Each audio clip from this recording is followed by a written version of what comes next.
Assalamualaikum warahmatullahi wabarakatuh. Halo, bagaimana kabarnya?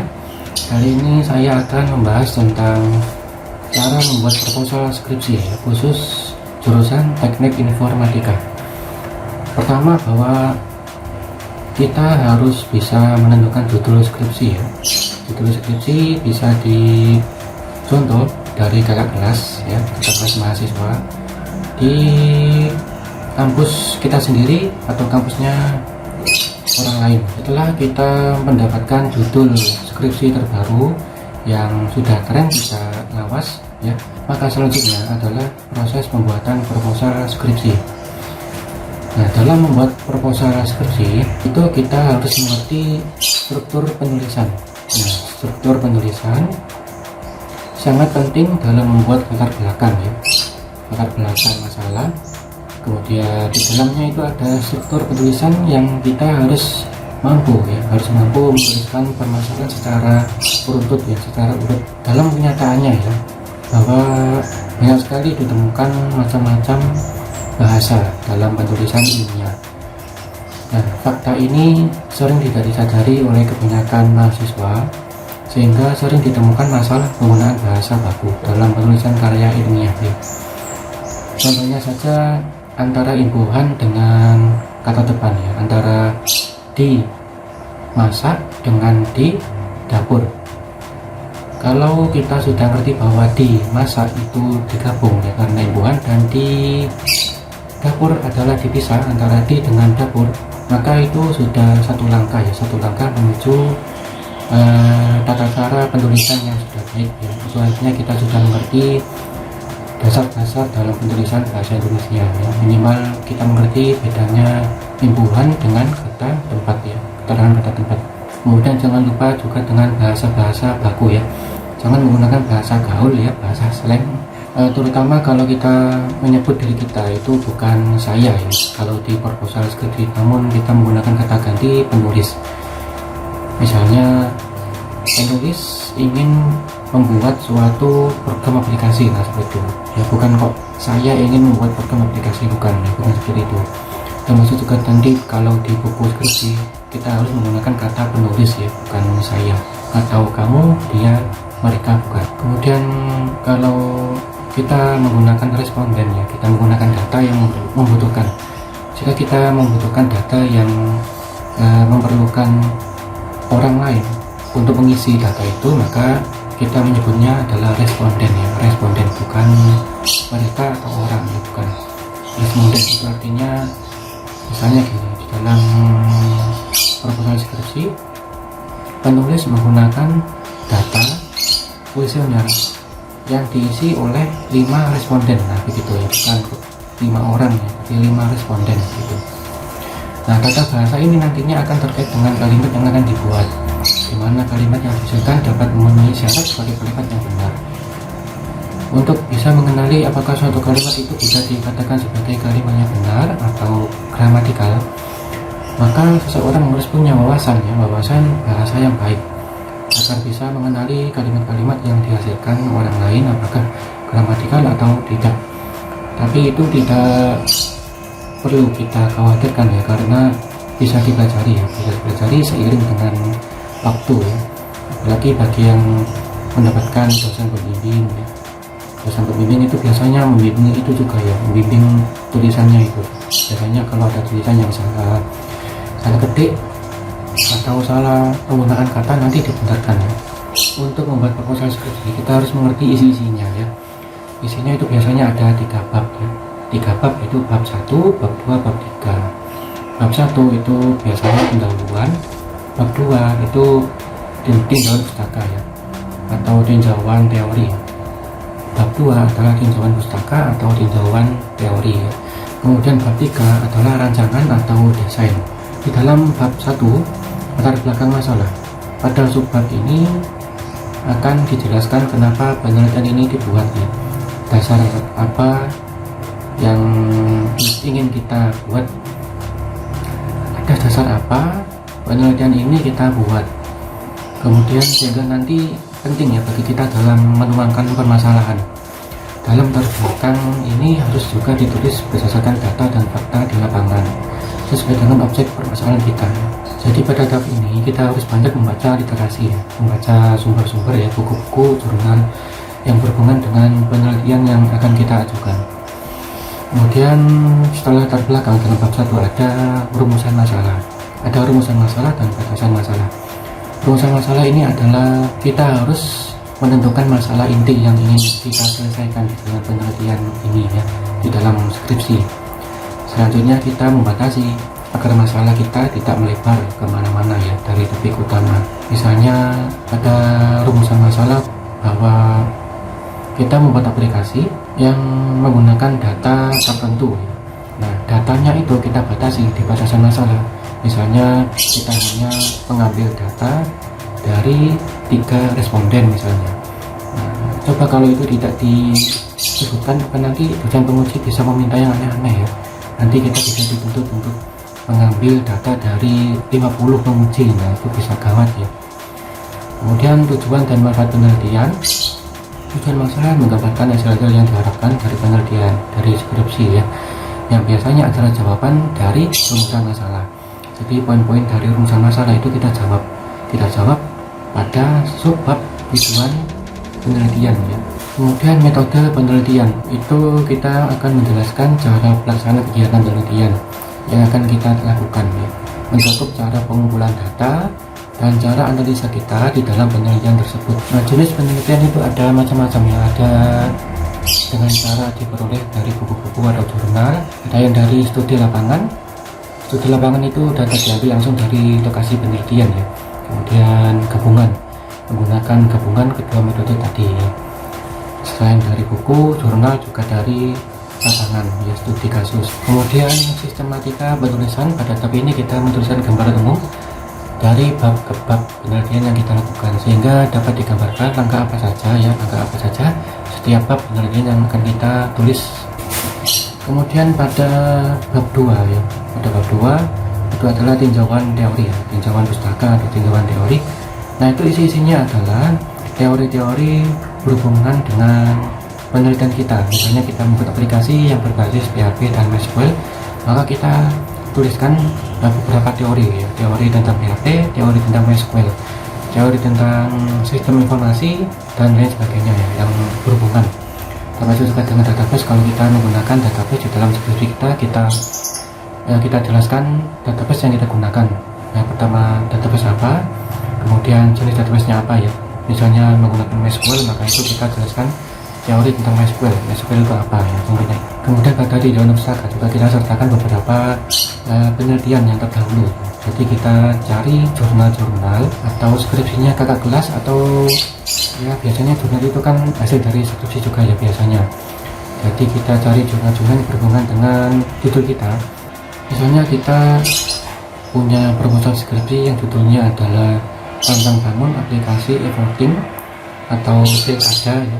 Nah, itu maka kita mencari jurnal-jurnal yang judulnya mirip, yang judulnya kira-kira berhubungan dengan pilihan atau pilkada atau tentang e-voting, itu harus mirip ya. Kemudian jangan lupa tahunnya ya, tahun jurnal itu maksimal 5 tahun ya, maksimal 5 tahun ke belakang.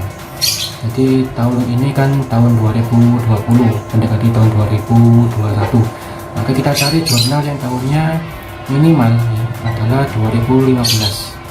Nah, kemudian setelah kita membuat bab 2, selanjutnya adalah bab 3. Nah, bab 3 ini macam-macam ya, tergantung dari topik skripsinya apa. Jika topiknya adalah topik citra, maka kita sebutkan alur flowchart ya, alur flowchart desain sistem yang akan kita buat, kemudian kita jelaskan. Kemudian kita sertakan contoh-contoh proses citra apa saja, terutama pada saat proses pre-processing.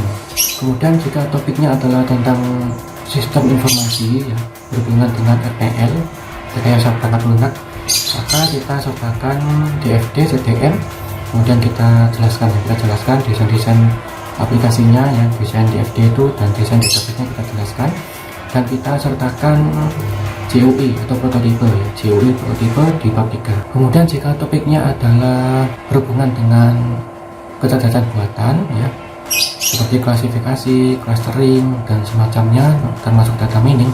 Kita buat flowchart dulu ya, kita buat flowchart di bab 3, kemudian kita jelaskan detail flowchart itu, kemudian kita jelaskan ya setiap tahapan flowchart, mulai dari input data ya, datanya dari mana, kemudian proses pre-processing datanya bagaimana, sampai hingga ke rumus-rumusnya ya, ke perhitungan algoritmanya, misalnya menggunakan KNN atau naive Bayes.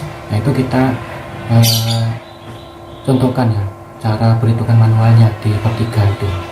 Nah ini adalah contoh proposal skripsi, bisa dilihat ini adalah contoh formatnya ya.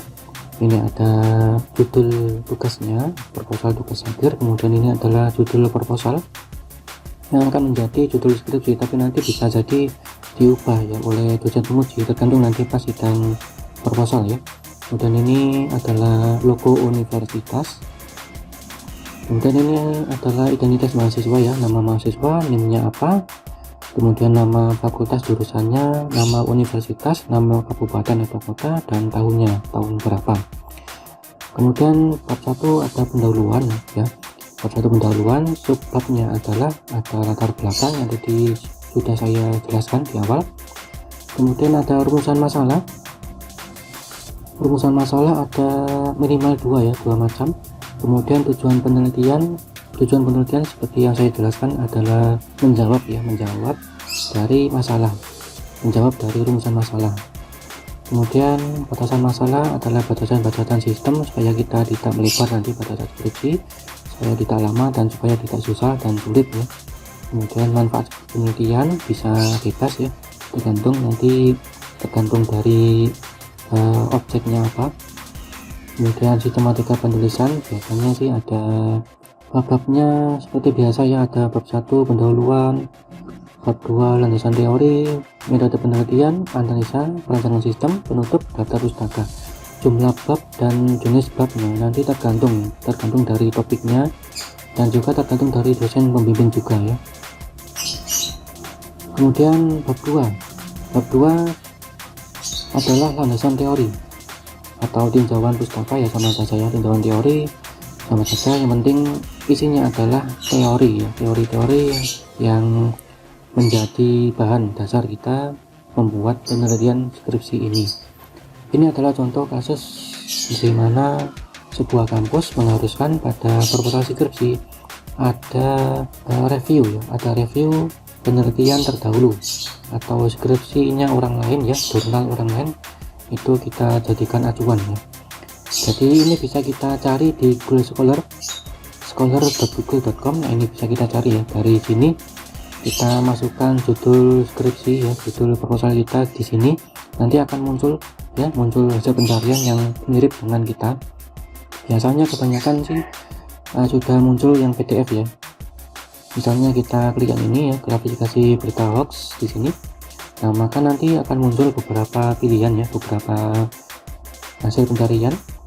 Ini ada judulnya, ini tahunnya, jangan lupa tahunnya maksimal 5 tahun ya, 5 tahun ke belakang dari tahun sekarang.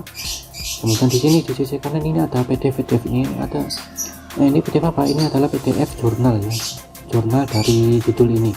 Misalnya ini kita ketemu ini eksperimen naive Bayes pada deteksi berita hoax berbahasa Indonesia. Nah ini jika kita klik ini, maka kita bisa mendownload PDF-nya. Nah ini, kadang kalau kita klik itu bisa langsung terdownload ya PDF-nya, atau harus mencari-cari seperti ini, seperti kasus yang sekarang ini. Kalau di sini ya tergantung kita mencarinya ya. Kalau kita mencarinya bisa mencari ya, bisa bahasa Inggris, insya Allah bisa kita download ya. Misalnya ini view VA Publisher, di sini apakah bisa? Harusnya ini bisa muncul PDF ya. Kalau kita ini juga bisa ya, misalnya ini kita klik ini,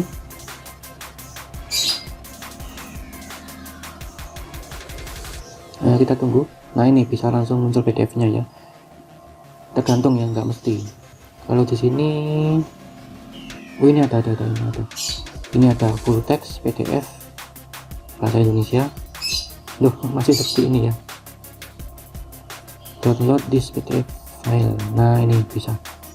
Jadi asalkan di hasil pencarian ada link PDF seperti ini, maka harusnya bisa ya ada PDF-nya bisa kita download, tergantung kita mencarinya bagaimana nanti ya.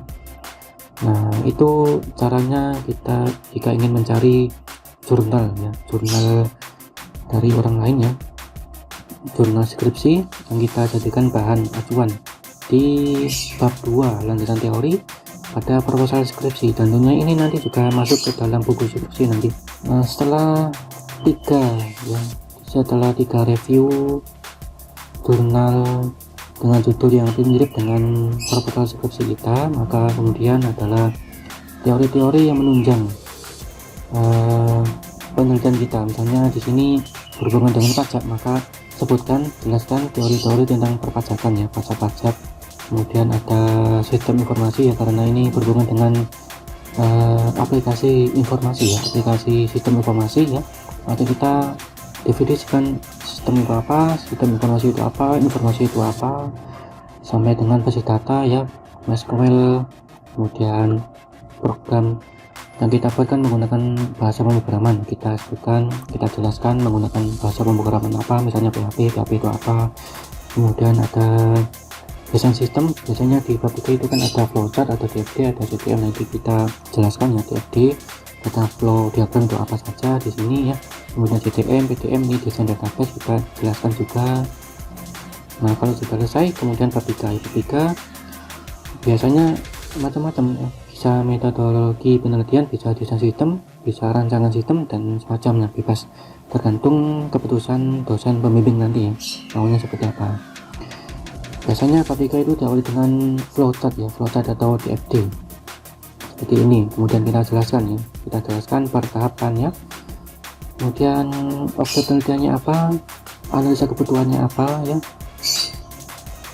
kemudian kebutuhan keluaran output, apakah membutuhkan laporan atau apa nanti di program aplikasinya, kemudian kebutuhan antarmuka GUI, kebutuhan perangkat lunak, kebutuhan perangkat lunas, syaratnya apa, menggunakan komputer dengan spek apa ya, menggunakan spek yang seperti apa kita jelaskan di sini. Kemudian rancangan penelitian ada DFD ya, DFD level 0, 1, 2, kemudian ada desain database, ada CTM, ada PTM, kemudian rancangan antarmuka ya, GUI ini hanya sebatas itu ya, prototipe ya, bukan langsung jadi. Kemudian yang terakhir adalah daftar pustaka ya, ini yang minimal ada 3 ya, ada 3 jurnal yang telah kita masukkan ke tinjauan pustaka tadi di bab 2. Kemudian kita ikutkan pustaka-pustaka, bisa dari internet, bisa dari buku ya, yang berhubungan dengan skripsi kita. Nah, seperti itu. Pada proposal skripsi tidak dibatasi atau tidak diatur jumlah halamannya minimal berapa, tidak ada. Tapi kalau pas skripsi nanti, buku skripsi itu minimal adalah 60 ya, 60 halaman biasanya, tapi tidak mesti. Setiap universitas punya kebijakan masing-masing, bahkan ada yang minimal harus 80 ya, tergantung topiknya juga nanti. Nah, ini dia contoh proposal skripsi terbaru tahun 2021. Terima kasih. Nah, sekian dari saya ya, itu tadi tips cara membuat proposal skripsi, terutama di jurusan teknik informatika. Saya akhiri, jika ada salah saya minta maaf. Assalamualaikum warahmatullahi wabarakatuh.